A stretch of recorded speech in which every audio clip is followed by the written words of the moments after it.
아니하셨으냐 하며 여호와께서 이 말을 들으셨더라. 이 사람 모세는 온유함이 지면의 모든 사람보다 더하더라.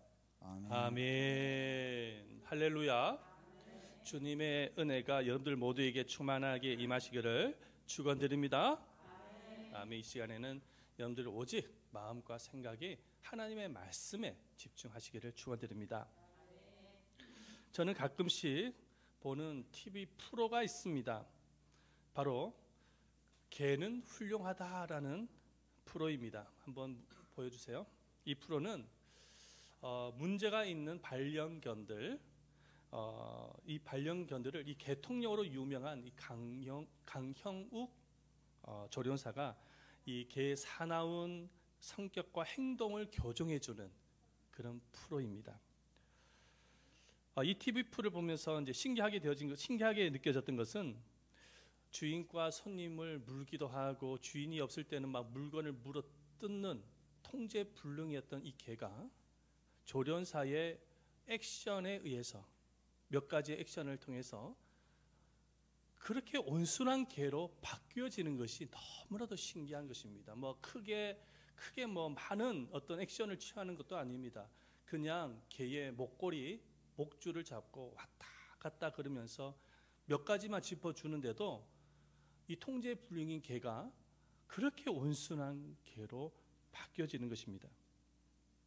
이렇게 사나웠던 개가 조련사의 통제를 통해서 온순해지는 것, 이것이 바로 온유입니다.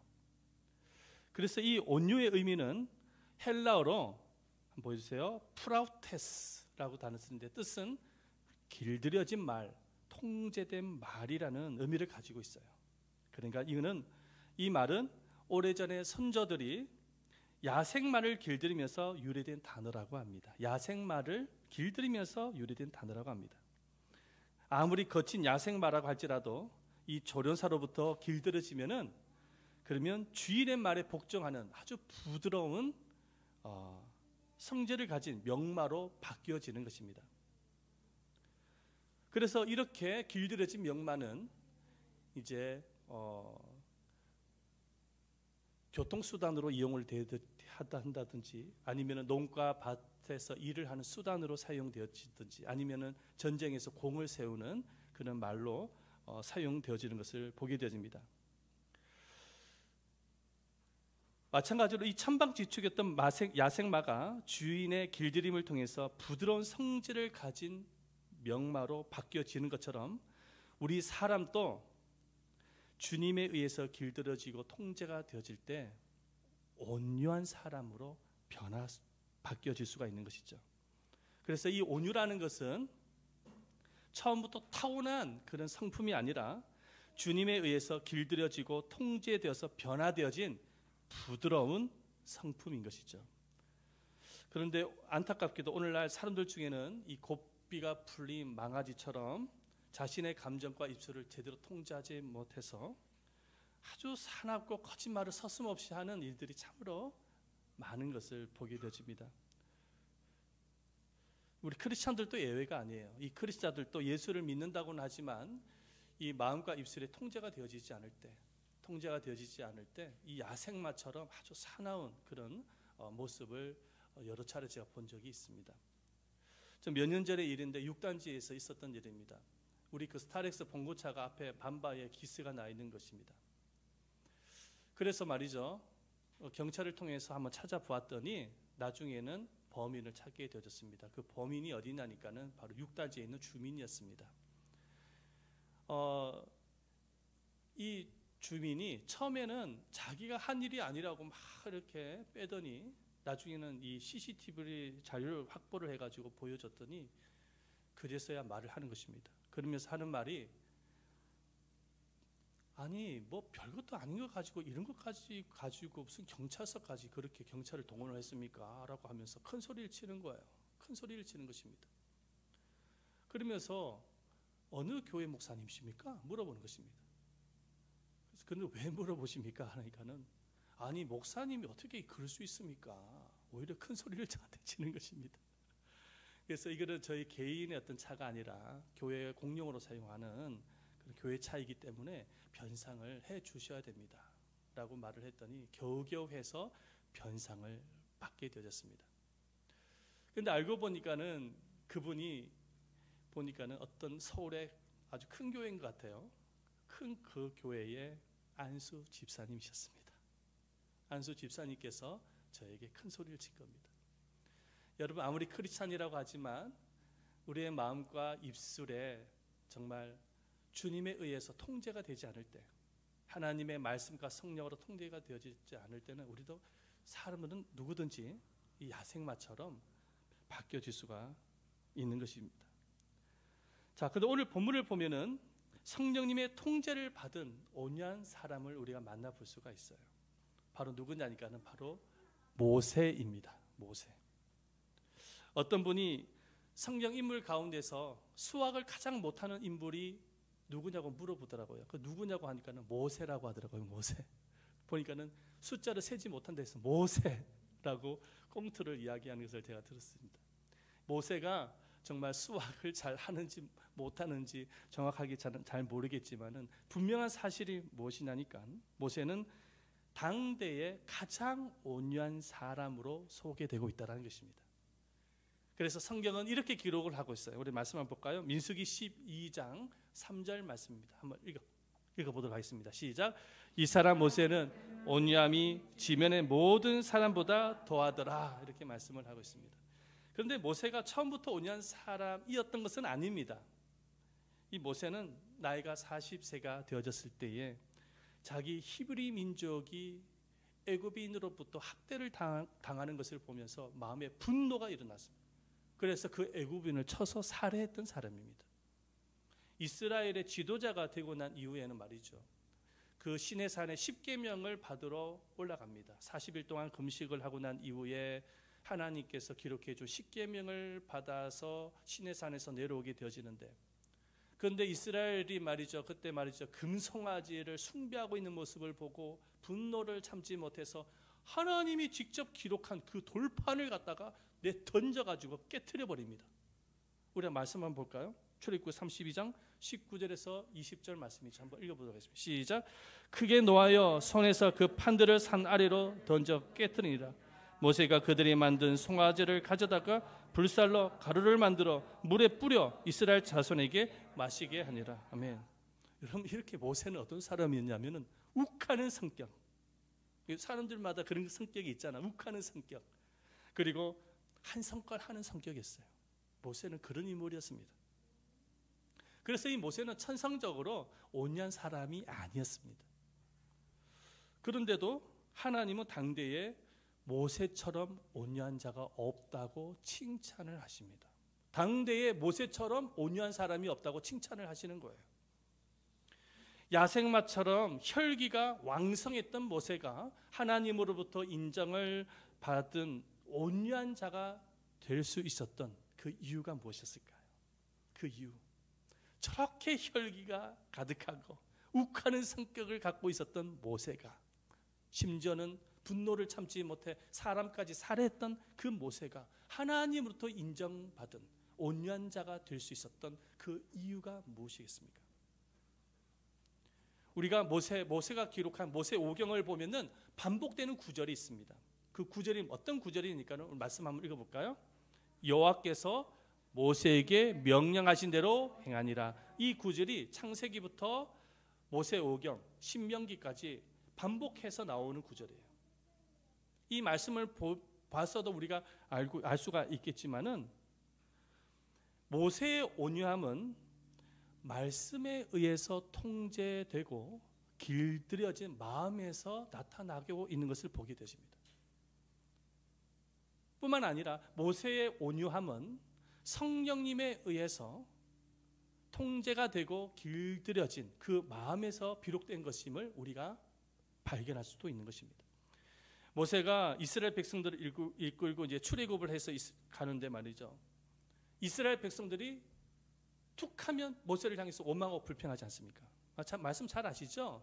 툭하면 원망하고 불평을 해요. 그럴 때마다 모세가 한 일이 무엇이냐니까 하나님 앞에 엎드려 기도하는 일이었어요. 그런데 모세가 왜 하나님 앞에 엎드려 기도했을까? 그 이유가 무엇일까요?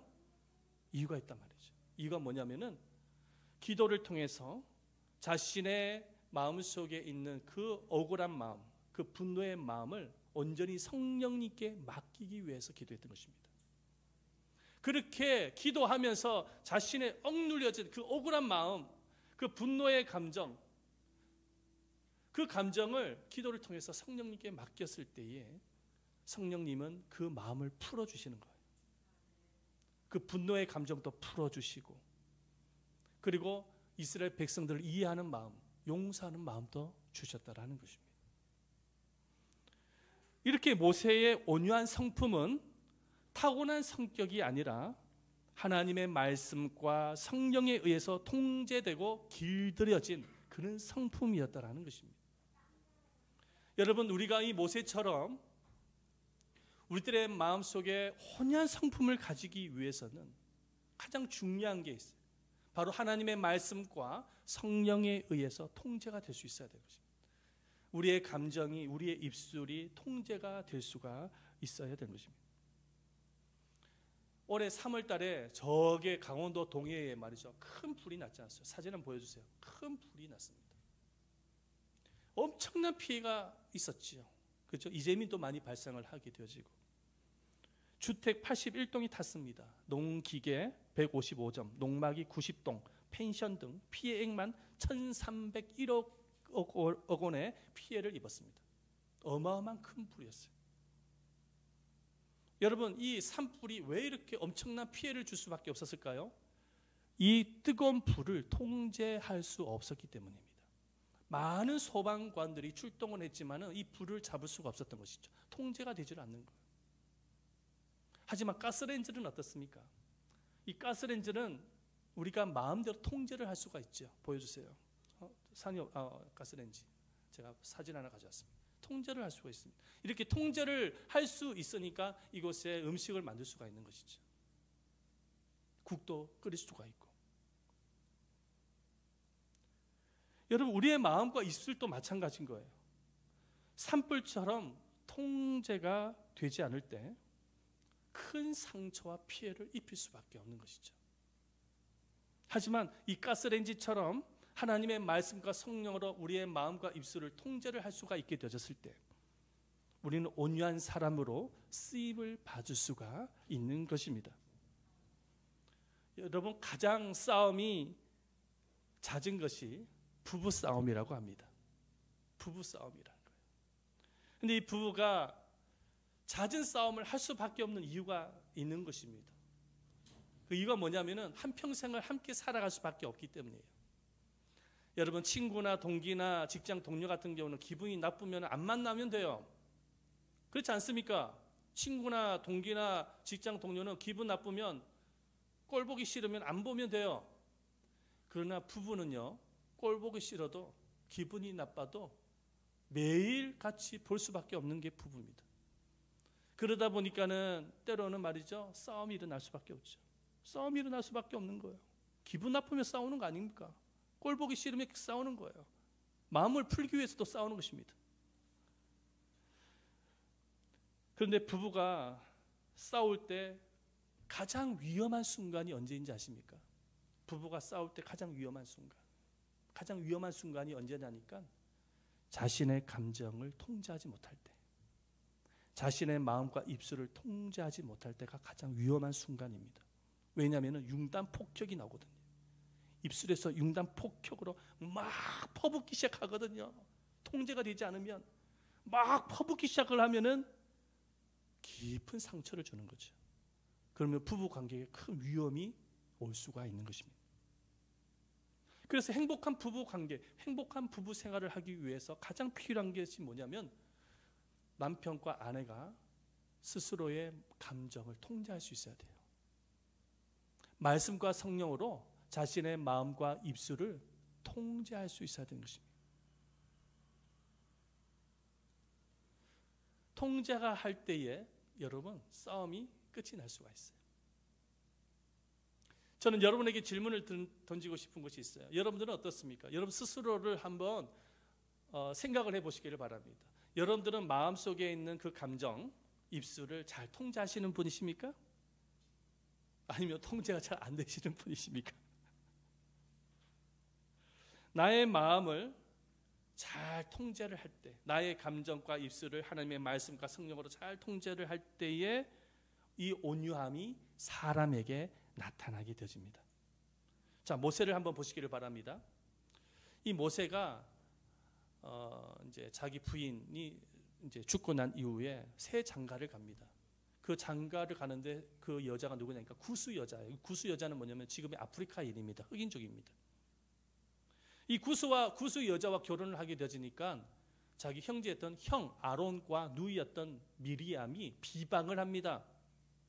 어떻게 이스라엘 민족도 아닌 이방인과 결혼을 하냐면서 비방을 막 서슴없이 하는 거예요. 그것도요, 사람들이 있는 앞에서. 우리 말씀을 보십시다. 민수기 12장 1절 말씀이죠. 함께 읽어보도록 하겠습니다. 시작. 모세가 구스 여자를 취하였더니 그 구스 여자를 취하였으므로 미리암과 아론이 모세를 비방하니라. 비방을 하기 시작하는 것입니다. 뭐라고 비방을 하는지 한번 말씀을 한번 들어보십시다. 민수기 12장 2절 말씀이죠. 읽어보겠습니다. 시작. 그들이 이르되 여호와께서 모세와만 말씀하셨느냐 우리와도 말씀하지 아니했었냐 하며 여호와께서 이 말을 들으셨더라. 지금 이렇게 비방을 하는 거예요. 아니, 하나님이 모세와만 말씀을 했어? 우리와는 말씀하지 않았어? 그러면서 모세를 비방하는 거예요. 이 말은 어떤 말이냐니까 모세의 권위를 도전하는 것입니다. 하나님이 세우신 그 권위에 도전하는 말을 하는 거예요. 지금 아론과 누이가, 미리암이 남도 아니고 가장 가까운 형제로부터, 형과 누이로부터 비방의 말을 들었을 때에 얼마나 큰 상처를 받았겠냐 말이죠. 여러분, 상처는 멀리 있는 사람으로부터 받는 게 아니에요. 가장 가까이에 있는 사람으로부터 받잖아요. 여러분, 가정 안에서 가장 가까운 이들로부터 받는 것이 흔한 일입니다. 마음속에 큰 상처를 받을 수밖에 없었어요. 여러분이 만약에 모세였다고 한다면은 여러분, 이 형과 누이, 아론과 이 미리암을 향해서 어떻게 대처를 했겠습니까? 이런 비방의 말을 들었을 때. 막 때로는 막 따지면서 막 대들 수도 있겠지요. 아니, 형이 어떻게 그렇게 말을 할 수가 있어? 아니, 누님이 어떻게 나한테 그런 식으로 대하는 거야?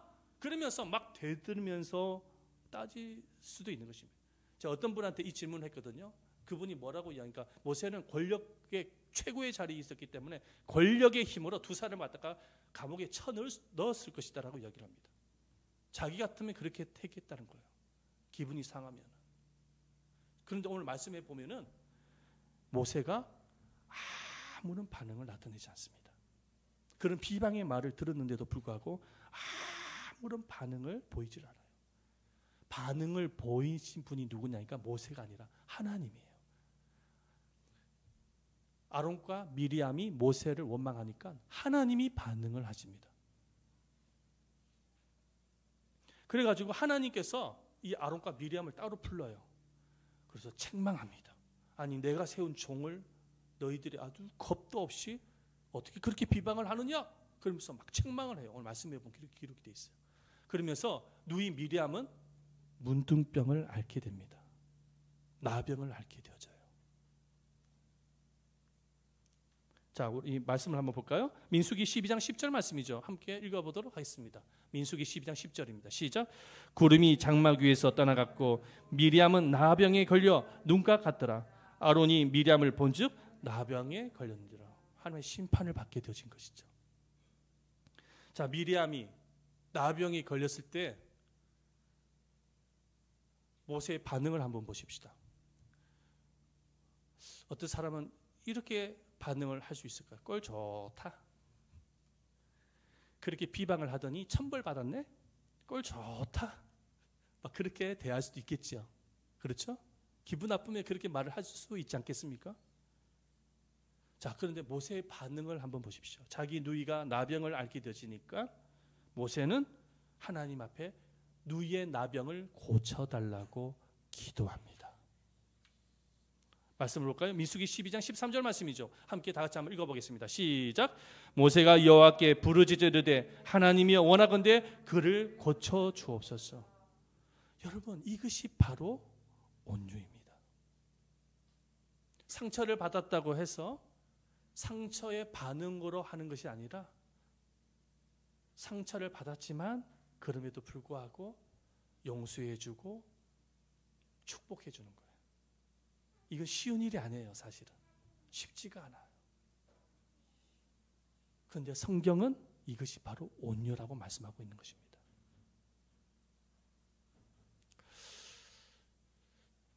사실 모세가 이스라엘 백성들을 그 수십만이나 되는 이스라엘 백성들을 그 40년 동안 광야에서 인도를 하고 나중에 가나안 땅으로도 인도를 하는데, 그렇게 인도할 수 있었던 원동력, 힘은 어디에서 나왔냐니까 바로 온유의 힘에서 나온 겁니다.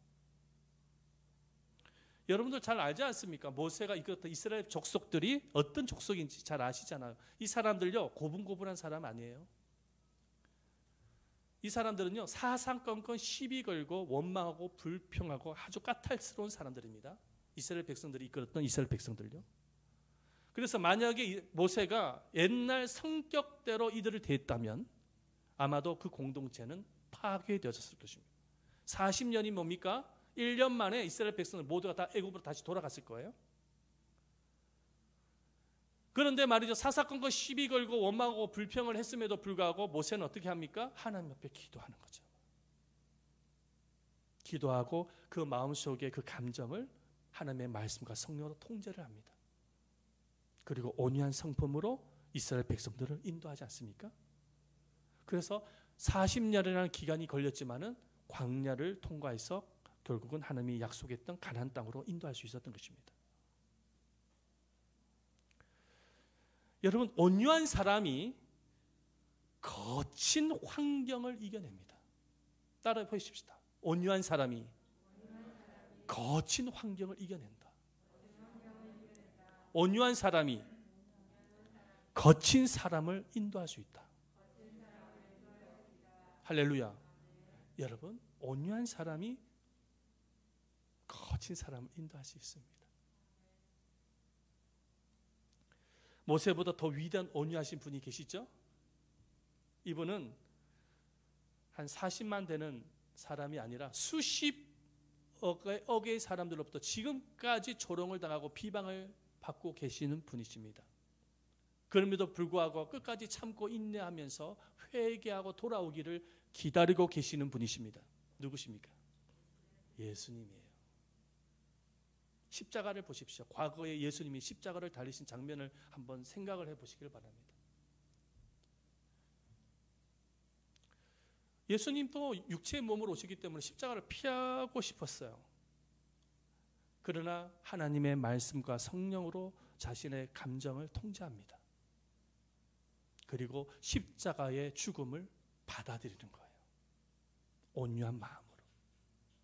예수님께서 십자가에 매달리셨을 때 얼마든지 십자가에서 내려오셔가지고 자기에게 못 박았던 그 이들을 완전히 쓸어버릴 수 있었습니다.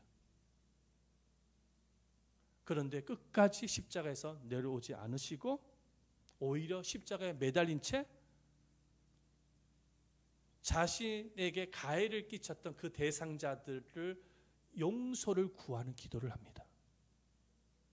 우리 말씀 한번 볼까요? 누가복음 23장 34절이죠. 읽어봅니다. 이게 십자가에서 예수님이 기도하는 내용입니다. 읽어보십시다. 시작.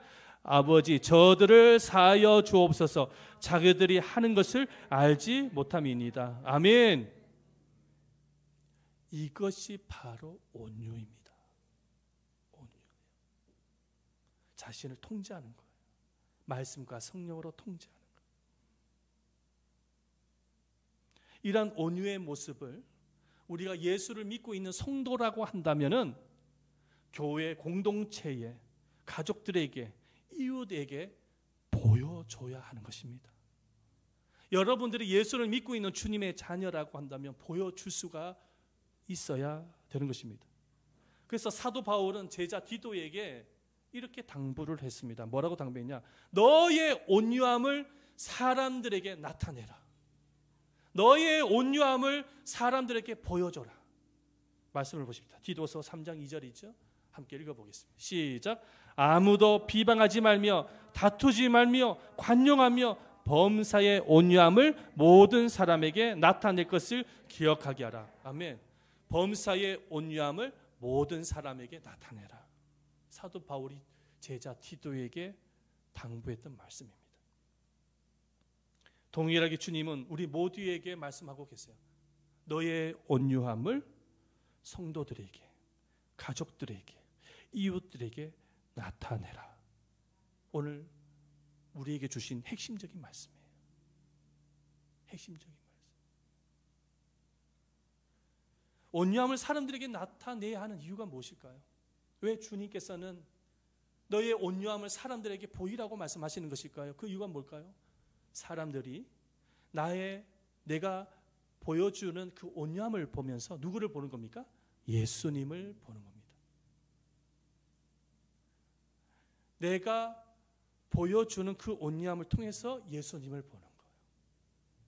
그리고 예수께로 올 수가 있는 것입니다. 우리가 정말로 아까 우리 집사님께서 너무나도 좋은 기도를 해주셨는데요. 우리가 손과 빛을 무엇으로 보여줄 수 있습니까? 온유함으로 보여줄 수 있어야 되겠죠. 그게 예수의 성품이기 때문에. 예수를 믿는 사람은 온유한 사람이 되어져야 되는 것. 그게 정체성인 것입니다. 고린도 13장에 보면은 온유는 사랑이라고 말씀하고 있습니다. 고린도서 13장 4절 말씀 한번 같이 볼까요?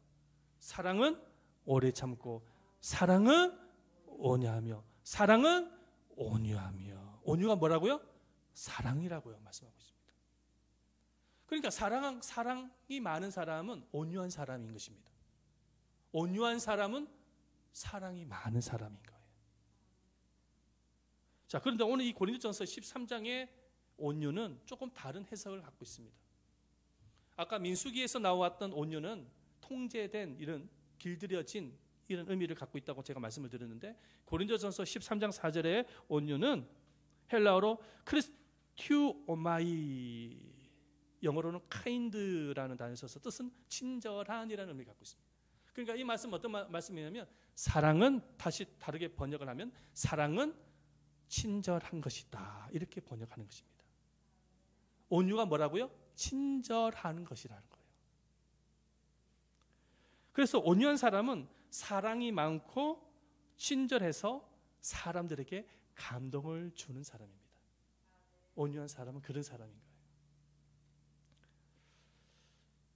공기업이든 회사든 공무원이든 간에 요즘 많이 하는 것이 있어요. 무슨 교육을 하냐니까는 친절 교육을 많이 한다고 합니다. 왜 그러냐면은 물건을 판매를 하는데 아무리 물건이 품질이 좋아도 가격대가 좋아도 판매자가 친절하지 않으면 물건을 팔 수 없기 때문에 이 기업들마다 하는 교육이 뭐냐면 친절 교육을 많이 한다는 거예요. 얼마나 친절하게 하는지 몰라요. 여러분들이 전화를 통해서 여러분들이 기업에다가 전화를 하면은 전화를 받는 그 여성의 목소리를 한번 들어보시길 바랍니다. 얼마나 친절하게 대하는지 몰라요. 그러니까 이 친절은 뭐냐? 고객의 만족을 넘어서 고객의 감동을 준다라는 것입니다. 그런데 기업이 고객 감동을 위해서 친절 교육을 한다고 한다면은 교회는 기업보다 더 친절 연습을 해야 돼요. 더 친절한 모습이 보여야 돼요. 기업가들보다 더 친절한 모습을 보여줘야 되는 것입니다. 그 이유가 있어요. 그 이유가 뭐냐면 기업의 친절은 자신의 어떤 판매를 위해서 인위적으로 만든 것입니다. 교육을 통해서 인위적으로 만든 거예요. 그러나 교회의 친절은 본질이며 정체성인 것입니다. 왜냐하면 우리 모두는 예수를 닮은 주의 자녀이기 때문에 그렇습니다. 할렐루야. 예수님을 닮은 주님의 자녀이기 때문에 이 친절한 것, 이 온유한 것은 본질이요 정체성인 거예요. 교육을 받아서 되어지는 것이 아니라, 물론 교육도 받아야 되겠지만 정체성인 것입니다. 여러분들의 정체성은 온유한 사람인 거예요. 그래서 로버트 번제가 쓴 겨울밤이라는 책에 이런 글이 있습니다. 보여주세요. 마음이 착하고 친절한 자가 하나님을 가장 닮은 자이다. 마음이 착하고 친절한 자가 하나님을 가장 닮은 사람이라. 이거 뭐냐면은 온유는 교회의 정체성이고 성도의 정체성이기 때문입니다. 우리 모두가 다 예수를 닮은 사람이기 때문에 그렇습니다. 할렐루야. 예수님을 닮은 주의 자녀가 아주 사납고 야생마처럼 사납고 거칠고 이런 모습 보여도 되겠습니까? 자신의 마음을 잘 통제해서 온유한 모습을 친절한 모습을 보여줄 수 있어야지. 그러므로 사랑하는 여러분, 우리 모두가 다 예수님과 모세처럼 온유한 사람이 됩시다. 아멘. 온유한 성도가 되기 위해서 날마다 하나님의 말씀과 성령으로 통제되고 친절한 그런 성도가 되도록 하십시다. 이렇게 온유한 사람이 되어졌을 때 주님이 약속하신 말씀이 있어요. 마태복음 5장 말씀에 기록했지만 땅을 기업으로 줄 것이다. 온유한 자는 복이 있나니 땅을 기업으로 받게 되어질 것이다. 할렐루야. 이 땅은 궁극의 땅 뭐냐면 새 하늘과 새 땅을 의미합니다. 영원한 천국을 의미하는 것이죠. 여러분, 천국은 온유한 사람만이 들어갈 수가 있는 거예요. 뿐만 아니라 우리는 이 땅에서도 기업을 받습니다. 하나님께서는 여러분들에게 온유한 인생을 살게 되어졌을 때 행복이라는 기업을 주실 거예요. 영원한 행복을 주실 것입니다. 여러분들 모두가 온유한 주의 자녀가 되셔서 정말로 하나님께로부터 예비되어진 약속의 기업을 받는 여러분들 되시기를 축원드립니다. 우리 함께 이 시간에 기도하도록 하겠습니다. 기도를 드릴 때에 우리 찬양을 한 곡 딱 하고 기도하도록 하겠습니다. 나의 영원하신 기업 1절만 함께 찬양하도록 하겠습니다. 반주에서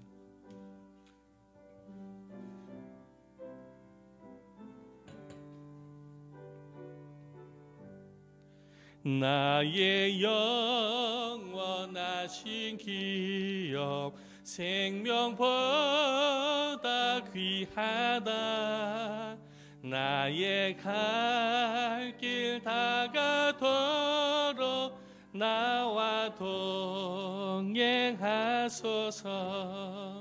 주께로 가까이 주께로 가오니 나의 갈 길 다가도록 나와 동행하소서. 우리 시간에 하나님 앞에 기도하기를 원하는데 우리 말씀을 생각을 하면서 기도하십시다. 여러분, 세상은 가면 갈수록 사납습니다. 거칩니다. 그렇게 되어진다고 예언하고 있습니다. 마지막 때가 되어졌을 때. 그러나 예수님을 닮은 주의 자녀는 세상을 따라가는 사람이 아닙니다. 예수님을 닮아가는 사람이에요. 예수님의 성품은 온유한 성품이었어요. 정말 우리가 온유한 이 성품으로 사람들에게 보여지기를 원합니다. 온유한 성품을 갖기 위해서 하나님의 성령과 말씀으로 통제가 되어지고 길들여지기를 원합니다. 하나님, 온유한 자가 되어져서 사람에게 나타나게 하시고 하나님의 약속했던 기업도 받게 하옵소서. 오늘 이 말씀을 생각을 하면서 다 같이 한번 통성으로 우리 자신을 위해서 함께 기도하기를 원합니다. 다 같이 주여 삼창하면서 통성으로 기도하도록 하겠습니다. 주여 주여 주여. 살아계시고 자비로우신 아버지 하나님, 이 시간에 기도하며 간구드리오니 만군의 거룩하신 아버지 하나님, 그렇습니다. 오늘 주님께서 주신 말씀과 같이 거룩하신 하나님, 정말로 아버지 하나님, 모세처럼 예수님처럼 우리가 온유한 자가 되어져서 정말로 사람들에게 보여줄 수 있는 온유한 자가 되어지기를 원합니다. 하나님이 인정하는 사람, 하나님이 기뻐하는 이는 바로 자신의 마음을 잘 통제해서 온유한 모습을 보일 때에 하나님이 기뻐하시는 사실을 깨달았습니다. 거룩하신 아버지, 온유한 자가 되어지게 하옵소서. 정말로 온유한 자가 되어져서 정말로 예수님의 모습을 보여주게 하여 주시옵시고 많은 사람들에게 손과 빛의 역할을 감당할 수 있는 우리 자신들이 되어질 수 있도록 주님이 도와주시옵시고 은혜를 베풀어 주시옵기를 원하옵나이다. 온유한 자가 되어지기를 원합니다. 우리의 성품이 더욱더 아름다운 사람이 되어지기를 원합니다. 내 마음의 성품이 더욱더 친절해지기를 원합니다. 나의 입술의 친절을 통해서 사람들의 마음에 감동을 끼치기를 원합니다. 거룩하신 하나님, 온유한 자에게 땅을 기업으로 주시겠다고 약속하셨습니다. 예수님의 이 산산순의 말씀과 같이 아버지, 온유한 자로서의 복을 받는 우리가 되어지게 하여 주옵소서. 우리의 온유함이 우리 가족들에게, 우리 교회에게, 그리고 이웃들에게 보여줄 수 있는 온유한 사람이 되어질 수 있도록 아버지 하나님, 온유함이 우리의 정체성임을 깨닫고 나타내고 보여줄 수 있는 우리 자신들이 되어질 수 있도록 나의 온유함을 통해서 가정의 평화와 행복을 이끌어가낼 수 있는 저희들 되어질 수 있도록 주님께서 은혜를 베풀어 주시옵기를 원합니다. 내 심령이 예수님을 닮아가기를 원합니다. 나의 마음과 생각의 가짐이 주님을 더욱더 아름답게 배워가고 닮아가기를 원합니다. 거룩하신 아버지 하나님, 우리가 정말로 주님을 닮아갈 수 있는 온유한 자로서의 모습으로 살아가게 하여 주시옵소서. 나타나게 하여 주시옵소서. 주님 아버지, 오늘 주신 말씀 앞에 감사드립니다.